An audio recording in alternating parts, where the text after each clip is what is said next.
யோசுவா 2வது அதிகாரம் 9 முதல் 11 வசனங்கள் அவளுடைய ஸ்டேட்மெண்ட், வேசியுடைய ஸ்டேட்மெண்ட்.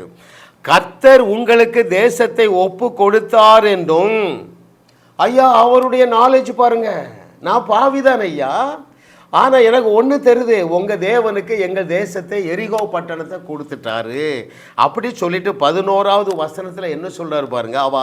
அந்த வேசி நம்முடைய தேவனை குறித்து சர்டிஃபிகேட் கொடுக்குறாருங்க. கேள்விப்பட்ட போது எங்கள் இருதயம் கரைந்து போயிற்று, உங்களாலே எல்லாருடைய தைரியமும் அற்று போயிற்று. உங்கள் தேவனாகிய கர்த்தரே உயர வானத்திலும் கீழே பூமியிலும் தேவனானவர். என்னுடைய தேவனை சொல்லலைங்க, உன்னுடைய தேவன் தான்ப்பா தேவனு. ஆனாலும் அவர் என்ன காப்பாற்றுவார் என்று அந்த ராகாபாலே விசுவாசிக்க முடிந்தது என்றால் யோசிக்கணுமா இல்லையாங்க? சீரியஸாக நான் பேசுகிறேன். நீ ஒரு பாவத்தில் இருக்கும் பொழுதும் தேவனை விசுவாசிக்க முடியுதா? நீ சீரும் நெருப்புக்குள்ளே இருக்கும் பொழுதும் தேவனாகிய கர்த்தரை விசுவாசி. ஐயா இவளுக்கு அழிவு நீ அவளுக்கே தெரியுது. எரிகோ பட்டணத்தார் எல்லாரையும் நீங்கள் சட்னியாக்க போகிறீங்க, ஆனால் என்ன மாத்திரம் உங்கள் தேவன் தப்புவிப்பார் என்று அந்த ராகாபாலே விசுவாசிக்க முடிந்தது என்றால், நீ இந்த வெளிச்சத்தில் வந்தாதான் வேசித்தனத்தை விட்டு வெளியே வருவா. இந்த வெளிச்சத்தில் விட்டாதான் போனோகிராஃபிலேருந்து நீ வெளியே வருவா. நீங்கள் நினைக்கிறீங்க நான் வேசித்தனம் பண்ணலன்ட்டு, ஆனால் நீ கல்லறிந்து கொல்லப்படத்தக்கதாக நீ ஒரு பாவத்தை செய்கிற. என்ன பாவத்தை செய்கிறா? பெண்களை நீ இச்சையோடு பார்க்குறா இல்லையா? கல்லறிந்து தானே உன்னை கொல்லணும். ஏன் நீ குற்ற உணர்வில் போகிறா? ராகாபை விடுவித்த தேவன் உன்னோடு பேசி கொண்டிருக்கிறார். அநேக விசுவாசிகள் நீங்கள் விசுவாசிகளாக இல்லை, விஷ ஊசிகளாக இருக்கிறீங்க. ஏன்னா சுயநீதியை பார்க்குறீங்க. தேவன் உங்களுக்கு கிருபையாக அருளிய அந்த கிருபையாக அருளிய தேவநீதியை பற்றி நீ பிரசங்கத்தை கேளு மகனே மகளே. நீ பிரசங்கம் பண்ணுற ஆளாக இருந்தால் விசுவாசத்தினால் மாத்திரமே தான் ஒருத்தர் தேவநீதி ஆக முடியும். அதுக்கு பேர் தேவநீதி.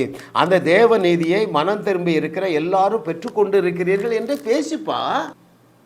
ரோமர் 5:1 பேசு, ரோமர் 8:30 பேசு, எபிரேயர் 10:10 பேசு, எபிரேயர் 10:14 பேசு.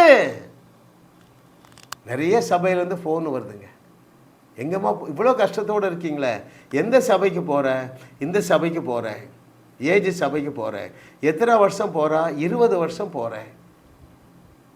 எல்லாத்தையும் இழந்துட்டேன், புருஷரை இழந்துட்டேன், என் மகனை விட்டுட்டு போயிட்டா, எனக்கு உடம்பெல்லாம் வியாதி. ஐயா இதுக்காயா நீங்கள் சர்ச்சுக்கு போகிறீங்க? அவிசுவாசமாகிய கம்பை வெட்டி போடுகிறார்கள். நீ பாவி, தேவனால் உன்னை நேசிக்க முடியாது. ஏன்? உன் முழங்கால் தேஞ்சது போதாது, உபவாசம் பண்ணது போதாது, எல்லாம் போதும்ப்பா, எல்லாம் போதும்.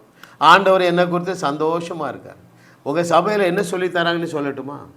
உன் வாழ்க்கையில் உன்னுடைய வேலை அஜெண்டாவில் முதல் வேலை என்ன தெரியுமா? உன் தேவன் கோபக்கார தேவன், அவரை திருப்திப்படுத்த நீ எதையாவது செய்து கொண்டே இருக்கணும். எவ்வளவு துணிகரமாக சொல்லிக் கொடுக்குறீங்க? எந்த வார்த்தைக்கு விரோதமாக சொல்லிக் கொடுக்குறீங்க? தேவன் அன்பாக இல்லை, அன்பாகவே இருக்கிறார். அதை சொல்லிக் கொடுக்கறதுக்கு பதிலாக தேவன் கோபக்கார கடவுள், நீ ரட்சிக்கப்பட்டுட்டா இன்னும் 40 வருஷம் நீ என்ன செய்யணும்? நிறைய நேரம் தலைகளை நில்லுமா, இல்லைன்னா சாமி கண்ணை குத்திரும்.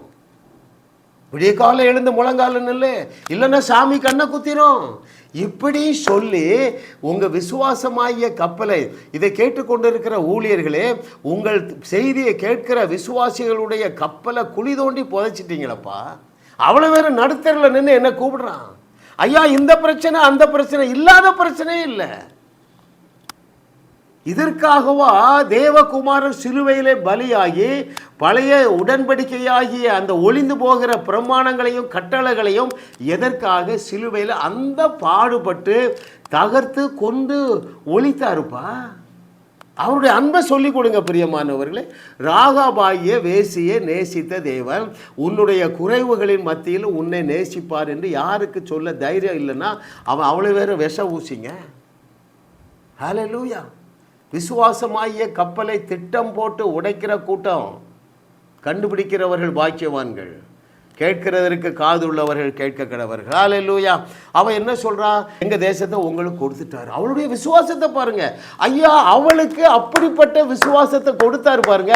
அதனால தான் அது ஹைப்பர் கிரேஸ், அதனால தான் அது அருங்கிருபை, priceless grace. Hallelujah. Thank you Lord for your goodness. Result என்னங்க? That's very important. என்ன விளைஞ்சது? அவா கானானிய ஸ்திரியாகிய அந்த புறஜாதி பெண்ணுடைய வம்சத்தில் இயேசு கிறிஸ்து வந்தாருங்க. ஒரே காரணங்க, விசுவாசிக்க முடியாத பாவத்தில், என்னதுல, வேசித்தனத்தில், வேற என்னது, விபச்சாரத்தில் விழுந்து கிடக்கும் பொழுதும் அந்த ராகாபாலை நம்முடைய தேவனை விசுவாசிக்க முடிந்தது. ஆண்டவர் காலர் தூக்கிட்டார். எப்பா, என்ன விசுவாசிக்க ஒரு வேசி இருக்கிறான், அவளை நான் தூக்கிடுறேன். அது மட்டுமாங்க, எரிகோ பட்டணத்தில் எல்லாருமே அழிக்கப்பட்டார்கள் எக்ஸப்ட் திஸ் ராகாப். இந்த ராகாபை தவிர எல்லாரையும் சங்காரம் பண்ணினார் தேவன். அந்த தேவன் உன்னோடு பேசிக்கொண்டிருக்கிறார். காலத்தை பார்த்தா உலகத்தை உலுக்க வேண்டிய நீ குற்ற உணர்வுகளை குறுகி போய் இருக்கிறாயே.